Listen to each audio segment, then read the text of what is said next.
আজ খুব সহজ পদ্ধতিতে একটি চিকেন চাপ রেসিপি শেয়ার করছি। রেসিপিটি বানানোর জন্য প্রথমেই একটু মিডিয়াম সাইজের চিকেন নিয়েছি। তার মধ্যে দিয়ে দিয়েছি হলুদ গুঁড়ো, লঙ্কার গুঁড়ো, জিরে গুঁড়ো, ধনে গুঁড়ো, গোলমরিচ গুঁড়ো, স্বাদ মতো নুন, অল্প চিনি, একটু গুঁড়ো দুধ, কাশ্মীরি লঙ্কার গুঁড়ো, গরম মশলার গুঁড়ো, আদা রসুনের পেস্ট, অল্প তেল। এরপর মিক্সিতে চারমগজ, কাজু, দই ও টমেটো দিয়ে একটি পেস্ট বানিয়ে সেটি চিকেনে দিয়ে ভালো করে ম্যারিনেট করে 2 ঘন্টা রেস্টে রাখবো। এরপর প্যানে তেল দিয়ে তার মধ্যে পেঁয়াজ বেরেস্তা করে নিয়েছি। তার উপর ম্যারিনেট করা চিকেন দিয়ে একটু উল্টে পাল্টে লাল করে ভেজে নিয়েছি। তারপর ম্যারিনেট করার মশলাটা দিয়ে একটু ভালো করে কষিয়ে নিয়েছি।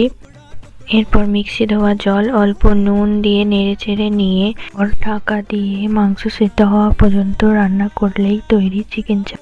রেসিপিটি কেমন লাগলো অবশ্যই জানাবেন।